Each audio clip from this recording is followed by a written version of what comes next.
Hello दोस्तों। हमने कल देखा था कि मार्केट में हम कैसे कैसे अपना पैसा इन्वेस्ट कर सकते हैं और कैसे प्रॉफिट बना सकते हैं। और एज ए ट्रेडर हम कैसे इसमें ट्रेडिंग करके अपना करियर सेट कर सकते हैं।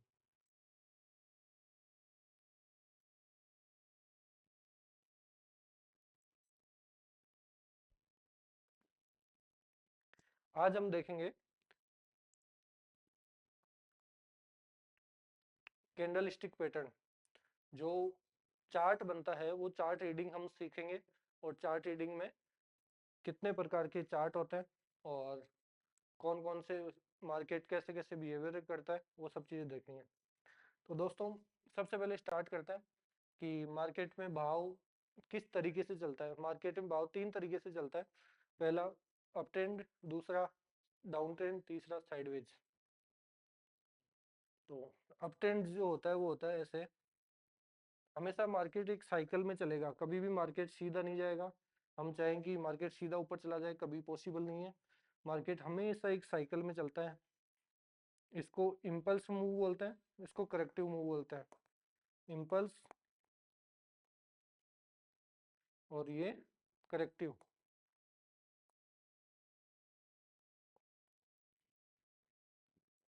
मार्केट हमेशा ऐसे ही चलता है। और साथ में ये जो मैंने लाइन टू लाइन कनेक्ट किया है पूरा, इसमें कैंडल बनी हुई होती है।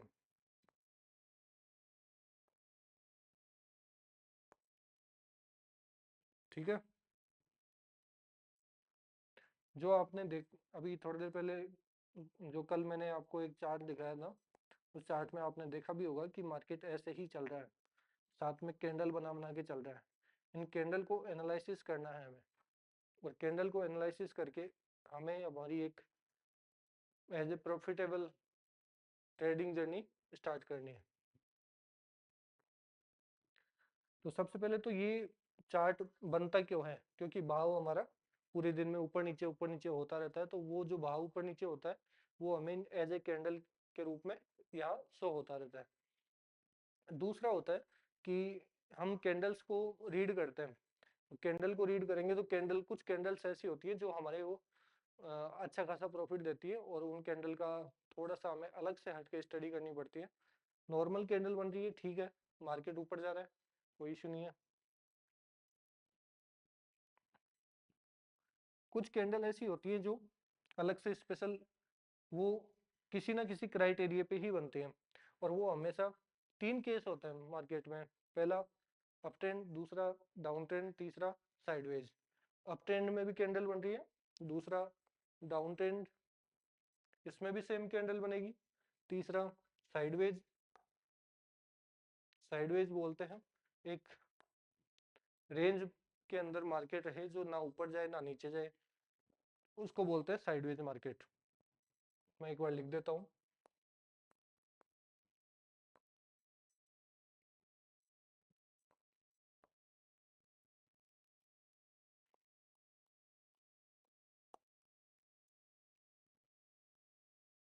ये हो गया अप ट्रेंड।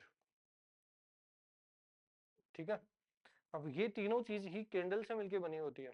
तो कैंडल्स क्या होती है, कैंडल जो हमने थोड़ी देर पहले जो पिछली वाली क्लास में हमने देखा, वो कैंडल का था। तो वो कैंडल बनती कैसे है, सारी चीज प्रोसेस, ओपन लो हाई क्लोज, वो चीजें मैं ऑलरेडी आपको समझा चुका हूँ। यदि आपने हमारा पिछले वाला वीडियो नहीं देखा है तो एक बार वो वीडियो जरूर देखें, क्योंकि जीरो से स्टार्ट वहीं से हुई है। अभी चलते हैं, कैंडल हमने देख ली, और ये सब अप ट्रेंड, डाउन ट्रेंड और साइडवेज जो मार्केट होता है, ये कैंडल से मिलके बना होता है। अब कैंडल से मिलके बना होता है तो कैंडल, कौन कौन सी कैंडल होती है और वो हमारे ट्रेडिंग जर्नी में क्या सहयोग करती है वो हम देखते हैं। कैंडल्स के बहुत सारे टाइप हैं, लेकिन हम मेजर टाइप पढ़ेंगे जो हमें यूजफुल हो, जिसका हमारी ट्रेडिंग जर्नी में अहम योगदान हो। तो सबसे पहले हम कैंडल टाइप में देखते हैं हैमर कैंडल। कौन सी? Hammer candle. हैमर कैंडल दोस्तों हैमर एक नाम से ही आपको लग रहा होगा हथौड़ा। हैमर का हिंदी में क्या बोलते हैं? हथौड़ा।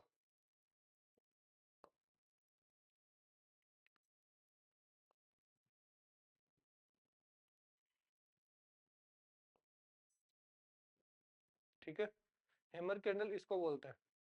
कोई भी कैंडल कलर क्या हो उसका मैटर नहीं करता, लेकिन यदि वो कैंडल ऐसी बनी हुई है तो हैमर कैंडल कहलाएगी। ठीक है, दूसरी हैमर कैंडल की एक विशेषता और है। हैमर कैंडल का ये जो बॉडी है, ये जो बॉडी है, ये बॉडी की जो साइज है, वो साइज उसका डबल विग की साइज होगी। ये जो विग है इसकी साइज बॉडी की डबल होगी, मतलब 2x होगी बॉडी की। ये हमेशा होना ही चाहिए। यदि बॉडी की साइज का डबल, कम से कम डबल होना चाहिए, विग नहीं है तो वो प्रॉपर हैमर नहीं माना जाएगा। दूसरी विशेषता, हैमर को केवल और केवल कहाँ ढूंढना है? हैमर हमेशा डाउन ट्रेंड मार्केट में ही बनता है। डाउन ट्रेंड मार्केट में हैमर बनता है, वही हैमर वैलिड है। और हैमर वैलिड की पहली विशेषता बॉडी की डबल विग होनी चाहिए। और बनेगा कहाँ? बनेगा बॉटम पे। डाउन ट्रेंड मार्केट में बनेगा और बॉटम पे बनेगा, तब ही वैलिड होगा, तभी उसको हैमर माना जाएगा। अंडरस्टैंड? समझ आया कुछ?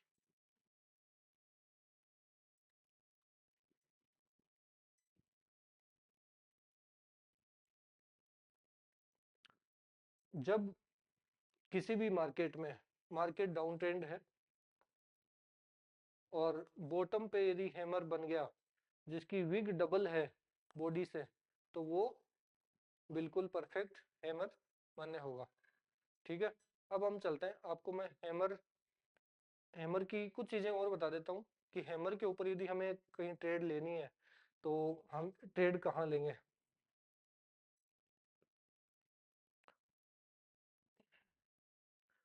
हैमर है,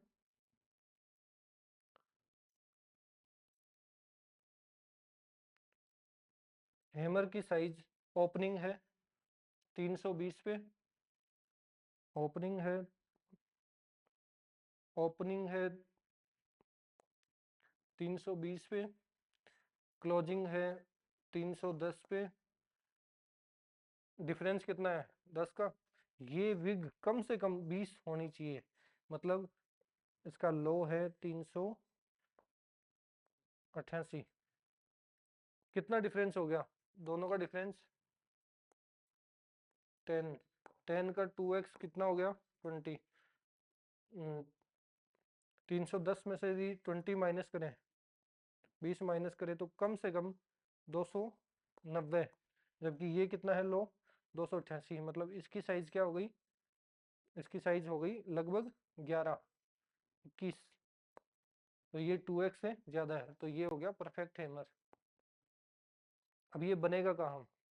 गिरते हुए मार्केट में बॉटम पे बनेगा। जैसे ही हैमर बनता है, हैमर से जस्ट आगे हम, हैमर का ओपनिंग 320 है, हम 321 पर एक बाई की ट्रेड लगाएंगे। हमारा एसएल होगा 380। दोस्तों एसएल क्या होता है और ये कहाँ लगते हैं, कैसे लगते हैं? ये दोस्तों, अभी मैं जस्ट थोड़ा सा 2 मिनट सब्र रखो।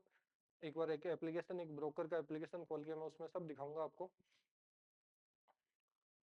एसएल होता है स्टॉप लॉस, मतलब इससे ज्यादा लॉस नहीं चाहिए मेरे को। यदि मार्केट यहाँ से नीचे भी जाता है तो मेरे को 380 से नीचे जाएगा तो मैं, मेरा सौदा डिस्कनेक्ट हो जाना चाहिए, मेरा सौदा कट जाना चाहिए, ताकि मेरे को 380 से 280 से नीचे जाए तो लॉस नहीं हो। ओके, ये 280 है दोस्तों। ठीक है, इससे नीचे जाए तो हमें लॉस नहीं हो। हमें ये लॉस का तो पता चल गया कि इसमें कितना लॉस होगा, लेकिन हमें टारगेट का भी तो पता होना चाहिए कि प्रॉफिट कितना लेना है। तो प्रॉफिट मैं बता दूं आपको कि 280 और 321 में कितना डिफरेंस डिफरेंस है। 41 का 41 का डिफरेंस है, तो हमें टारगेट चाहिए 41 इंटू 2, 82 रुपीज। 82 का हमारा टारगेट होगा। ये दोस्तों हैमर में फिक्स है। आप जहां भी डाउन ट्रेंड हो जहां भी डाउन ट्रेंड हो और हैमर बने, वहां आप हैमर का लो पे एसएल रख के हाई पे बाय करके 300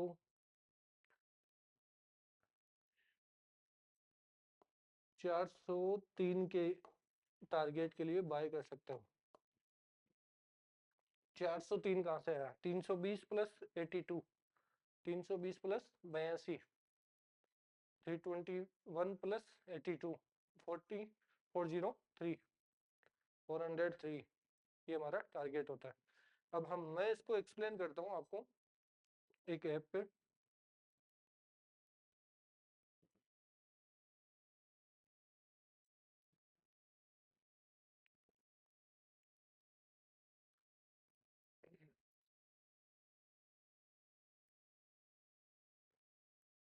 दोस्तों, यदि सपोज करो कि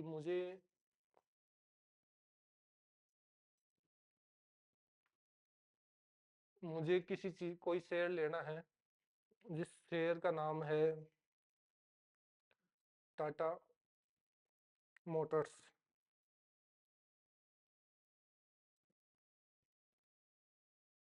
टाटा मोटर्स मुझे ये बाय करना है। बाय करने के लिए ये एक बार मैं एक्सप्लेन करूंगा फिर से नए तरीके से, लेकिन मैं एक बार आपको नॉर्मली बता रहा हूँ कि क्वांटिटी हमने डाल दी, प्राइस हमने डाल दी कि इस प्राइस पे मुझे बाइंग चाहिए। इंट्राडे कर दिया हमने, और साथ में इसमें स्टॉप लॉस, मार्केट प्राइस ना डाल के स्टॉप लॉस डाल दिया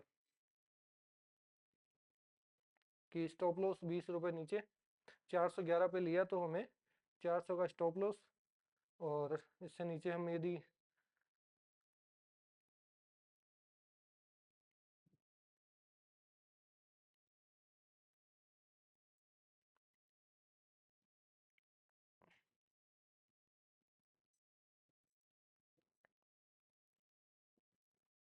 400 का स्टॉप लॉस लेते हैं, ट्रिगर प्राइस जिसको बोलते हैं, और ये लिमिट प्राइस में भी वही चीज़ चेंज होगी 400,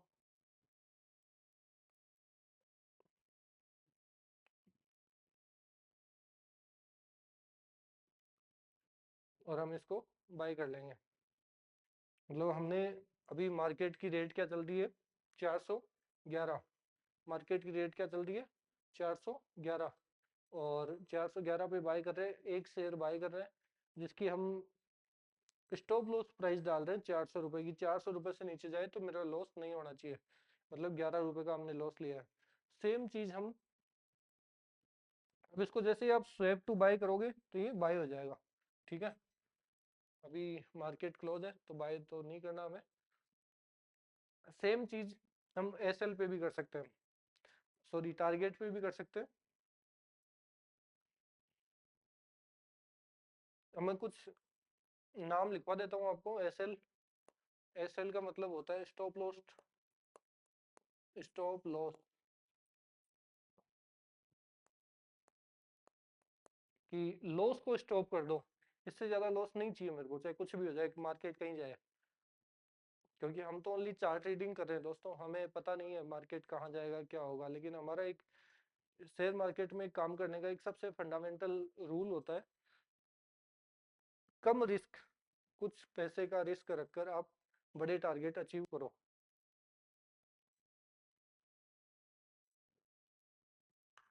कम पैसे का छोटा छोटा सा स्टॉप लॉस रख के आप बड़ा टारगेट ले सकते हो। तो जो छोटा सा स्टॉप लॉस है, छोटा सा रिस्क है, वो उसको बोलते हैं स्टॉप लॉस। वहीं टारगेट टारगेट को दोस्तों शॉर्ट में टीजीटी भी बोलते हैं, शॉर्ट में टीजीटी भी बोलते हैं।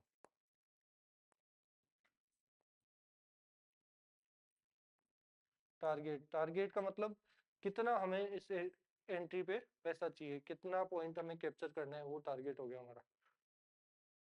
ठीक है, चलते हैं नेक्स्ट क्लास, नेक्स्ट वीडियो में। नेक्स्ट वीडियो में बहुत जल्दी अपलोड कर दूंगा। ओके।